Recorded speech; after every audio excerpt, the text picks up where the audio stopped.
네, 실전학습에서 2회 유류분에 대해서는 조금 이야기를 좀 해봅시다. 이 법적인 이야기에서 충분히 나올 수 있는 부분들이고요. 되게 디테일하게 조금 잡혀있는 부분들이라 이런 것들이 조금 생략돼서 나올 수 있는 환경은 좀 많이 충분히 있습니다. 근데 뭐 변수는 사실 사설에서 되게 많이 다루게 되거든요. 그래서 사설에 많이 나온 애들은 조금 피하는 경향들이 있어요, 사실. 그러다 보니까 나올 거예요, 안 나올 거예요라고 물어보면 너무 많이 나와서 안 나올 거다라고 좀 말씀을 드리고 싶기는 한데 그래도 모르면 안 되니까. 그리고 이 법의 기본적인 틀을 좀 이해하는데 좀 중요한 작품이라서 좀 설명을 드리도록 하겠습니다. 자, 들어가 보죠. 사유재산 제도 하에 우리는 자신이 소유한 재산을 누군가에게 마음대로 줄 수 있을까? 살아있는 동안에는 세금을 내기만 하면 증여를 통해 자신의 재산을 누군가에게 마음대로 넘겨줄 수 있습니다. 가능하다라는 이미지가 만들어주죠. 물론 전제 조건이 있긴 하지만요. 그래서 증여라는 건 결국은 뭐다? 생존에 있을 때라는 거예요. 벌써 틀이 어떻게 잡히고 있습니까? 기존이 생존일 때는 뭘 한다면 세금을 낸다면 뭘 통해서 증여를 통해서 사유재산을 넘겨줄 수 있다. 하지만 사망하게 되면 개인이 생전에 했던 증여 그리고 유언에 의해 이루어졌던 유증까지 경우에 따라 재산을 물려받는 상속인들에 의해 간섭을 받을 수가 있습니다. 그래서 죽음일 때는 자, 여기가 포인트가 뭐냐면요. 증여 그리고 유언에 따른 유증이 있어요. 그러니까 생존에 있을 때는 간섭을 받는다 안 받는다? 안 받는다. 하지만 죽음 이후에는 간섭을 받는다라는 게 중요한 포인트입니다. 그래서 죽은 이후에 생전에 했었던 이 증여라는 행위에도 영향을 미친다라는 게 이 글감의 이제 포인트가 되겠죠. 이와 관련하여 우리 민법에서는 유류분이라는 것을 인정하고 있는데 중요하네요. 유류분이란 일정한 범위의 상속인을 위하여 법률상 반드시 남겨두어야 하는 일정 부분입니다. 법적 상속인들은 이와 관련된 민법 조항에 따라 피상속인의 제한 중 일정 부분을 확보할 수 있는 권리를 갖습니다. 자, 이 유류분이라는 개념이 나온 이유는 뭐냐면요. 우리 역사가 남성 우월주의, 그 남아 선호 사상 때문에 그렇습니다. 이 기준들은 우리 조선시대 때의 그런 제사에 마지가 이 모든 것들을 제사를 이제 관장해야 되기 때문에 제사를 지내줄 마지에게 자신의 재산을 다 물려주는 문화에서 비롯했다고 볼 수가 있겠죠. 그래서 모든 재산들이 마지한테 갔기 때문에 나머지 딸들이라든지 아니면 이제 둘째 아들이라든지 셋째 아들이라든지 이런 아이들이 생존의 문제가 만들어지게 되는 거예요. 100억이 있었는데 전부 다 여기로 갔다는 거지. 그러다 보니까 다른 사람들은 이제 생존의 위협을 받을 수도 있었고 생존권의 문제였고 실제로 이 100억을 만드는데 이 사람들이 기여를 했을 수도 있잖아요. 근데 그런 것들을 고려하지 않고 그냥 마지한테만 돈을 다 주는 거예요. 그러다 보니까 이런 것들을 이제 법적으로 보호해주기 위해서 이제 유류분 제도가 이제 등장하게 되는 거죠. 실제로 처음 만들어졌을 때 엄청나게 많이 얘기가 있었던 법이었습니다. 마지한테 100억이 갔는데 이제 그 자식들, 다른 자식들이 이제 그런 돈들을 이제 요구하게 됐다라는 거죠. 유류부는 1977년 민법을 개정할 때 유언 절대자유 원칙에 따른 사력 입지 못하는 유증으로 부양가족의 생활을 곤란하게 할 위험이 있으며 상속재산은 성격상 당연히 유류분 제도가 필요하다는 이유로 도입이 되었습니다. 사실 원래 이런 법들은 만들어지면 안 됩니다. 우리는 기본적으로 자유민주주의잖아요. 그러니까 개인의 사유재산이란 말이에요. 이 재산이라는 게. 근데 이거를 나라가 감나라 배나라 할 수 있는가에 대한 문제가 생긴다라는 거죠. 내가 100억을 벌어서 내가 원하는 자식한테 돈을 주겠다는데 뭐가 문제냐 라는 식의 이제 구조인데 이제 국가 차원에서는 이 나머지 소외받는 사람들이 분명히 있을 수 있다라고 이제 생각을 했던 거죠.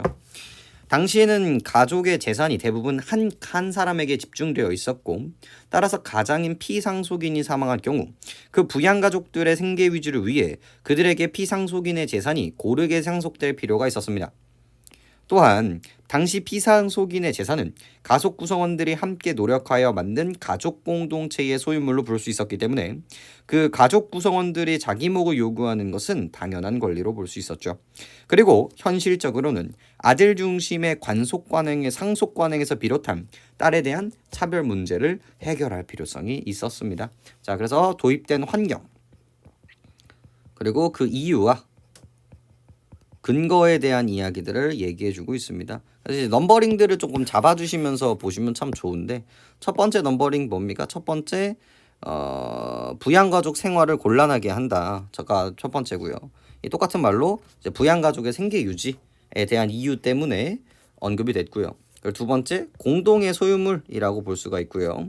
그리고 세 번째 이 딸에 대한 차별 문제도 해결하기 위함이었다. 체크해 주시면 되겠습니다. 유류분을 정확하게 이해하기 위해서는 먼저 법률에 정해진 상속분이 어떻게 되어 있는지를 알아야 합니다. 여기가 이제 디테일이고요. 여러분들이 수능장에 갖고 가셔야 되는 내용입니다. 상속인들이 여러 명일 경우 법적 상속분은 상위 순위와 상속인의 순위에 따라 결정되는데 기본적으로 선순위인 상속인만 상속을 받고 선순위의 상속인이 없을 때에는 다음 순위 상속인이 상속을 받으며 같은 순위의 상속인께는 상속분들을 똑같이 나누게 됩니다.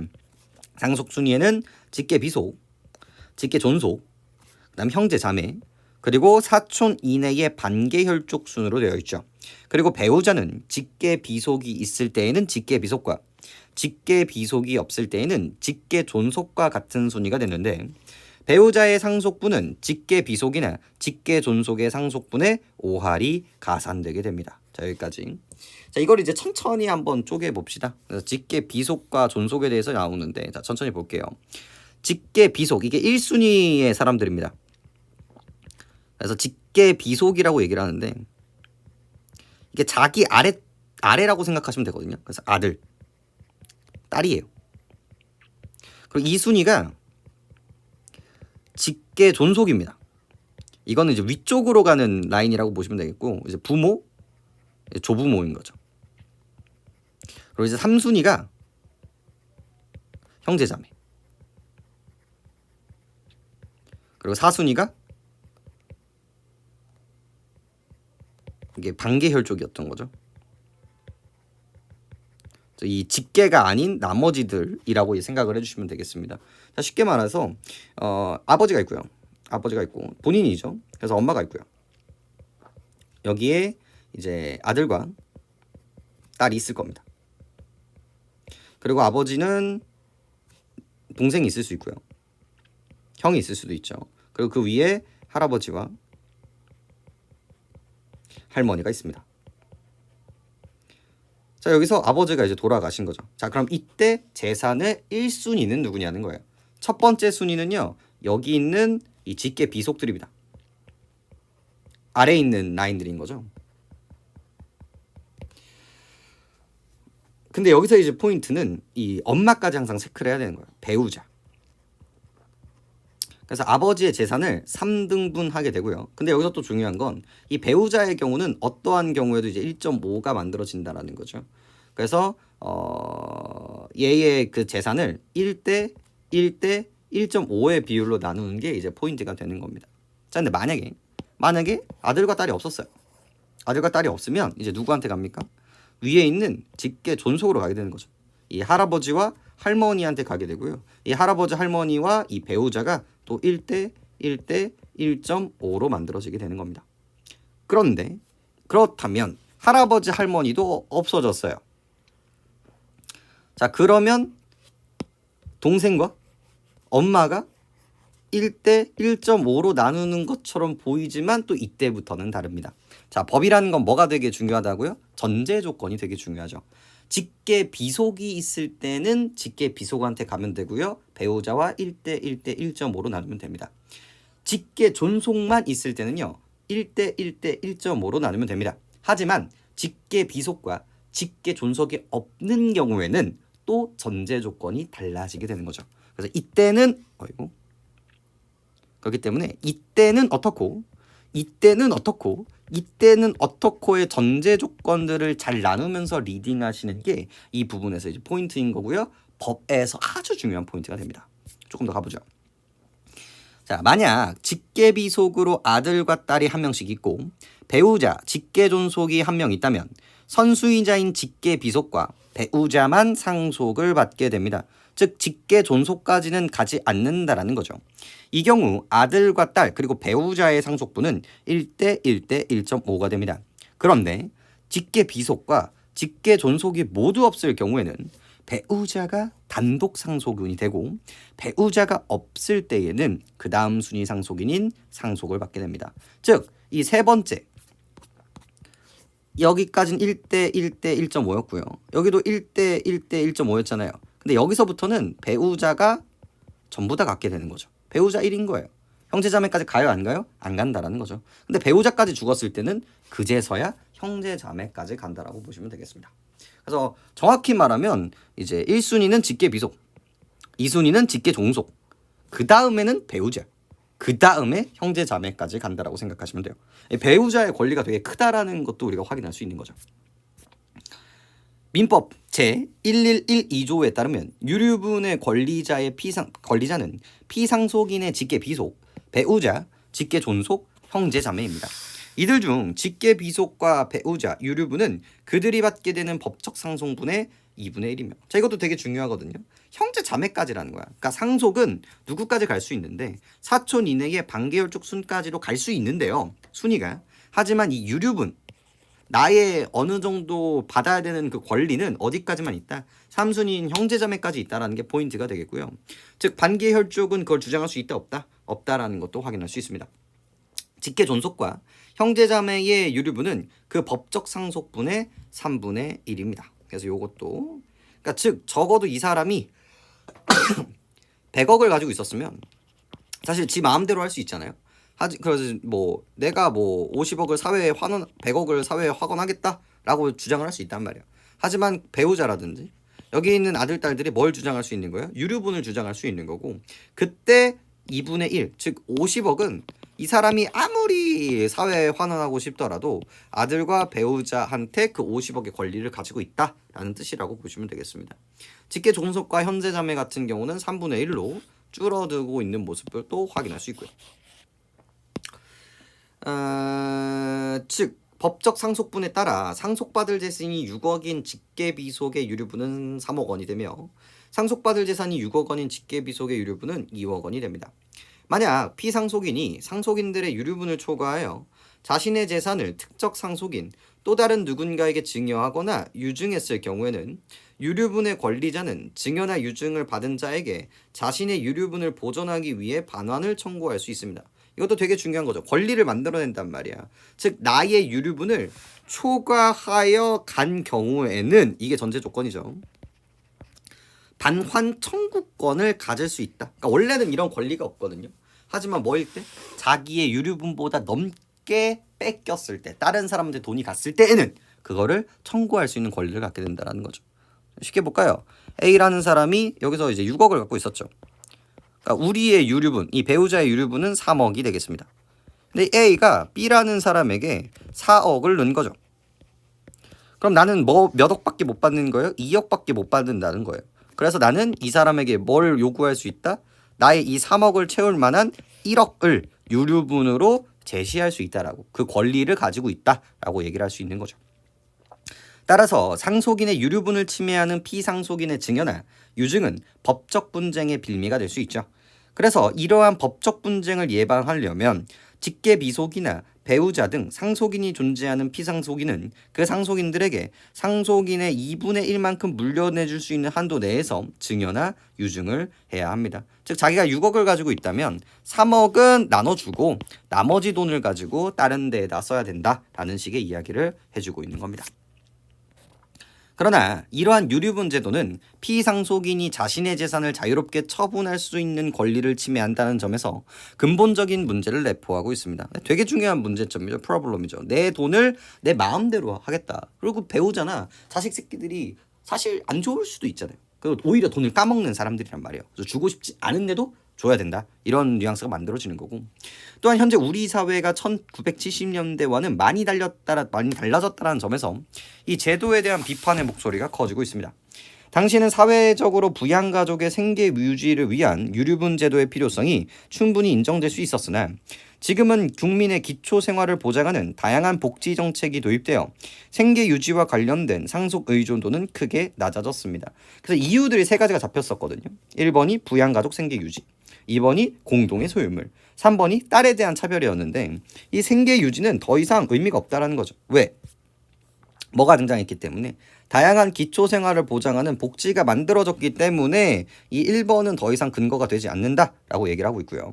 그리고 성년이 된 가족 구성원들이 과거에 비해 경제적으로 독립된 생활이 유지되어 있기 때문에 재산 형성에 기여했거나 전적으로 소유하고 있다고 어렵게 됐다. 즉 두 번째 이슈가 이제 부서지게 되는 거고요.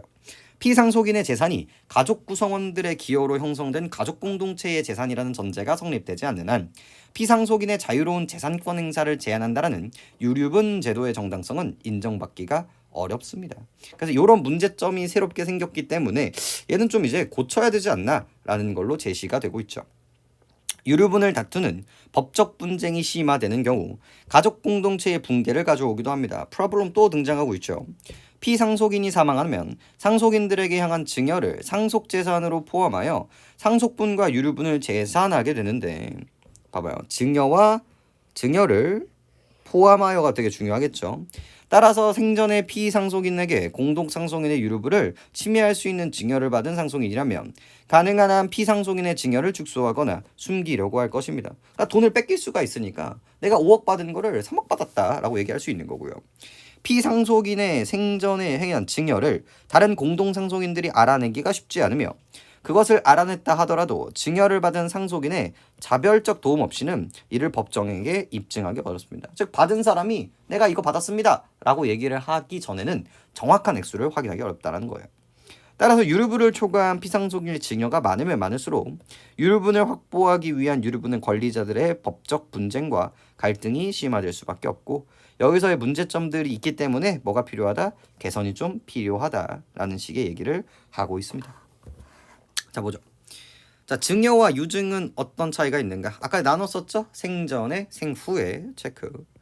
유류분에 대한 권리가 있는 사람들은 누구인가? 여기 3순위까지였죠. 직계의 반기열 쪽은 빠지게 됩니다. 체크.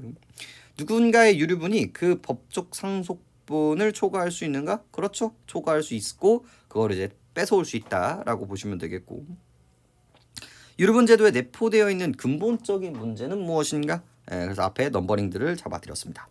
가족 공동체의 붕괴를 막기 위한 유류분 제도는 어떻게 개선해야 될 것인가? 이건 나오지 않죠. 이게 문제다라고는 제시가 되었지만 어떻게 해결해야 된다까지는 이제 등장하지 않았기 때문에 이 얘기가 이제 수능에서도 충분히 등장할 수 있다라고 제시해 드리는 거예요. 그래서 5번 체크하시면 되겠고 자 유류분 제도를 도입하게 되는 이유로 보기 어려운 것은 1번 아들 중심이 문제였다. 아까 3번 라인이었죠. 유언 절대 자유의 원칙이 잘 지켜지지 않았다. 이게 문제가 이제 좋은 문제인데 결국은 유류분 제도를 쓴 이유가 뭐예요? 이게 자유를 침해해요. 하지만 자유를 침해함에도 불구하고 는 이유가 뭐인 거야? 너무나 자유로웠기 때문에 아들 하나에 몰빵이 가능했다는 거죠. 그래서 이게 문제였다라는 거예요. 그래서 너무나 잘 지켜졌기 때문에 문제가 생겼던 거죠. 그래서 답은 2번이 되겠습니다. 가족 재산이 한 가장 사람한테 집중이 되어 있었다. 생계 유지에 대한 이야기였고요. 4번도 생계 유지에 대한 이야기가 나올 수 있었고 그 다음에 공동소유라는 근거들이 있습니다. 그래서 이런 법이 만들어낸 이유에 대해서는 조금 체크를 해야 되는구나 생각해 주시면 되겠고요. 8번 윗글을 근거할 때 A에 대한 이해로 적절하지 않은 것은 이제 요거가 이제 8번과 9번을 이해하시면 이 지문은 이제 끝이 나게 될 텐데 자 상속인으로 직계 존속과 형제 자매만 있을 때는 형제 자매는 상속을 받을 수가 없습니다. 당연하죠. 얘는 1순위고요. 얘는 2순위, 3순위입니다. 1순위가 있으면 형제 자매는 받을 수가 없죠. 상순위로 직계 비속과 직계 존속만이 있을 때 큰일 날 뻔. 2순위. 미안. 2순위. 여기가 3순위. 직계 비속과 이제 1순위. 여기가 2순위가 되겠죠. 그래서 직계 존속은 상속을 받을 수가 없습니다. 상속인으로서 배우자와 형제 자매가 있을 때 형제 자매는 상속을 받을 수가 없습니다. 자, 배우자는 다 받을 수 있거든요. 하지만 형제 자매는 이제 3순위이기도 하고 배우자는 혼자 다 받게 되겠죠. 상속인으로서 배우자와 직계 존속만 있을 때는 직계 존속은 상속을 받을 수가 없다 틀린 말이 되겠습니다. 틀린 말이 되겠습니다. 왜? 배우자와 직계 종속은 1.5대 1로 그거를 나눠 가질 필요가 있겠죠. 그래서 4번이 되겠습니다. 상속인으로 배우자와 직계 비속이 있을 때 비속이 많아지면 많아질수록 금액이 줄어드는 건 당연한 일이 되겠죠. 4번을 찍고 넘어가셔야 되고요. 요거를 정확하게 납득하고 넘어가시기를 추천드립니다. 자, 9번. 피상속인 A는 자기의 재산 14억 중에 8억을 K에 증여를 하게 됩니다. 그럼 남은 돈은 6억이 되겠고요. 불의의 사고로 사망을 하게 됩니다. 아무런 유언을 남기지 못했으며 다른 거는 의미가 없고요. A의 유족에는 이제 배우자 B, 아들, 딸,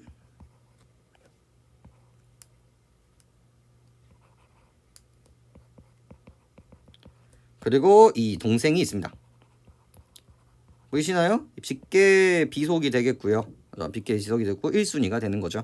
그리고 배우자 있으니까 1.5대 1대 1로 가고요. 자, 동생은 받을 수 있다 없다? 받을 수가 없습니다. 왜? 3순위이기 때문이겠죠. 자, 그리고 그래서 법적인 상속을 받게 되고요. 법적 권리가 있는 유족은 K에게 자신의 유류분을 보전해야 합니다. 자, 그럼 이제 유류분이 얼마인지 알아주시는 게 되게 중요한데, 자, 유류분 우리 직계 존속에서는 몇이라고 했었죠? 여기에서 직계 비속과 유류분은 그들이 받게 될 법적 생성분의 2분의 1입니다. 그래서 2분의 1만큼은 유류분을 제시할 수 있다라는 거예요. 그래서 14억에 유류분을 제시하면 이제 7억이 되는데 그 7억 중에 지금 몇 억을 받을 수밖에 없는 거예요? 6억을 받을 수밖에 없는 거예요. 그래서 1억 정도는 여기에서 땡겨올 수 있다라는 거죠. 1억은 우리 돈이야, 우리 유류분이야 라고 받아낼 수 있다라는 거예요. 그래서 1번 A가 7억 이하를 증여했다면 유류분의 반환 청구는 발생할 수 없었죠. 자, 전제 조건이 뭐였죠?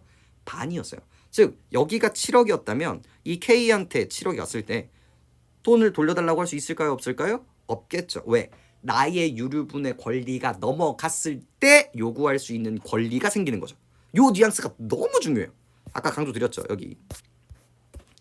여기 정말 너무 중요하기 때문에 다시 한번 강조드려요. 여기 유류분을 초과하여 재산을 했을 때 권리가 생긴다.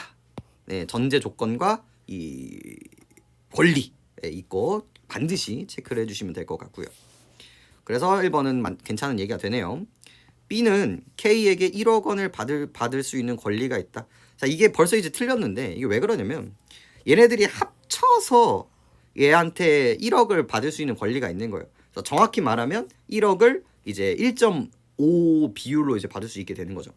조금 이제 계산을 좀 해보면 이 배우자가 받을 수 있는 돈은 원래 얼마였을까요? 자, 14억에 2분의 1이니까 7억입니다. 이 7억을 뭘로 나눠야 되냐면 1.5대 1대 1을 이제 나눠야 되는데 글자가 좀 불편하죠. 그래서 두 배를 해보면 어떻습니까? 이제 3대 2대 2로 만들어진다는 걸 알 수 있죠. 총 7로 나눌 수 있을 때 7분의 3을 내가 받을 수 있다는 거예요. 그래서 이 7억 중에서 7분의 3만큼 받을 수 있기 때문에 내가 얼마를 받을 수 있었다? 이 3억을 받을 수 있었던 겁니다. 3억. 그래서 이 계산식 14억에다가 2분의 1에다가 7분의 3이 납득이 되시는 게 되게 중요한 거죠.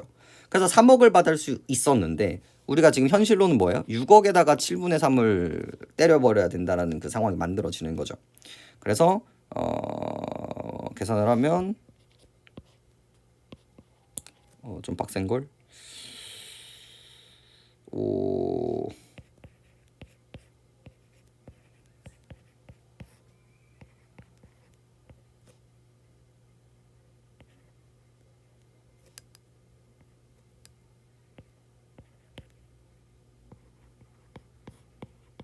뭐 이런 뉘앙스로 나오겠죠. 그래서 이제 2점 얼마가 나오는데 그래서 이 2점 얼마 요 B는 요만큼 3억을 받아야 되는데 2점 얼마를 받은 거잖아요. 그래서 그 정도의 돈을 받아야 되지 1억을 반환할 수 있는 청구권이 이제 없다라고 볼 수가 있는 겁니다. 그래서 얘가 이제 지워지게 되는 거고요. 3번 볼까요? C는 우리 아들은 A의 증여가 없었을 경우 4억 원을 받을 수 있었다. 말도 안 되죠. 뭐 7억에서 7분의 2에 해당하는 그래서 이제 2억을 받을 수 있어서 4억이 이제 A의 증여가 없었을 경우 다시 보죠. 14억에서 없었다면 이게 없었다면 14억에서 7분의 2가 되기 때문에 그래서 4억이 만들어지네요. 4억 괜찮고요. 자, D가 행사할 수 있는 유류분은 동일하기 때문에 C와 동일하고요. E는 K에게 반환 청구를 할 수가 당연히 없게 됩니다. 형제자매는 가능하기는 한데 왜? 이미 위쪽 계열이 있기 때문에 만약 얘네들이 다 죽었으면 얘가 이제 청구를 할 수 있게 되기는 할 텐데 얘네들이 이제 우선순위가 있기 때문에 답이 될 수가 없는 부분들이었죠. 자, 기억의 이유 볼까요? 유류분의 개선이 필요하다. 그래서 취매할 수 있는 증여가 예전보다 많아졌다. 근데 이거는 좀 더 벌써 틀렸는데 2번부터 볼게요. 유류분의 제도는 피의 상속인이 자신의 재산을 자유롭게 처분할 수 있는 권리를 침해한다. 너무 괜찮죠? 내가 주고 싶은데 제대로 못한다는 거. 그 다음 가동공주시의 분쟁을 가져온다. 자, 마지막 문단은 첫 번째 줄이었고요. 그 다음 복지정책의 도입으로 의존도가 낮아졌다. 언급됐고요. 재산 상속 기약이 어려웠다. 그래서 1번, 2번에 대한 이야기들도 이제 체크할 수 있기 때문에 답은 1번으로 들어가게 됩니다. 그 다음에 매도하다는 이제 판매하다이기 때문에 증여와는 조금 다르죠. 증여는 내가 세금을 내고 얘한테 돈을 넘겨주는 거기 때문에 내 빌딩을 넘겨주고 있는 거예요. 매매랑은 달라요. 매매는 사고 파는 거고 얘는 내 걸 주는 거고 세금을 내면서 완전 다른 개념이기 때문에 답은 그렇게 어렵지는 않았을 겁니다. 자, 그래서 요 글감을 통해서 유류분에 대한 이미지 그리고 법 이때는 이거 이때는 이거 이 전제 조건에서는 이거 특히나 이제 배우자 가지고 왔다 갔다 하는 경우들이 있죠. 그러니까 이게 되게 재밌는 게 예전에 무슨 문제가 있었냐면요. 그 뱃속의 태아에 대해서 유류분을 줘야 되는가 안 되는가에 대한 논점이 있었습니다. 그러니까 배우자가 있고 태아가 있었단 말이에요. 그럼 배우자와 태아가 1.5대 1로 해야 되는가 안 해야 되는가. 만약에 태아가 없으면 배우자가 다 받으면 되거든요. 근데 태아가 있으면 걔한테 1이 가야 된단 말이에요. 그러니까 이제 이 얘기는 이 태아를 생명으로 보느냐 생명으로 보지 않느냐의 문제인 거고 낙태를 살인으로 보느냐 살인으로 보지 않느냐의 문제까지도 넘어갈 수 있는 부분들이었기 때문에 되게 논술에서 되게 포인트가 됐었던 부분입니다. 그래서 이 유류분이라는 게 과거에 한 10년, 7년 전에 나왔던 언급 이슈들이 다시 한번 등장한 거기 때문에 충분히 글감으로 사용될 수 있다는 점 그리고 법을 물어본다면 충분히 이제 심플한 전제 조건으로 물어볼 수 있다는 점 때문에 이렇게 영상을 찍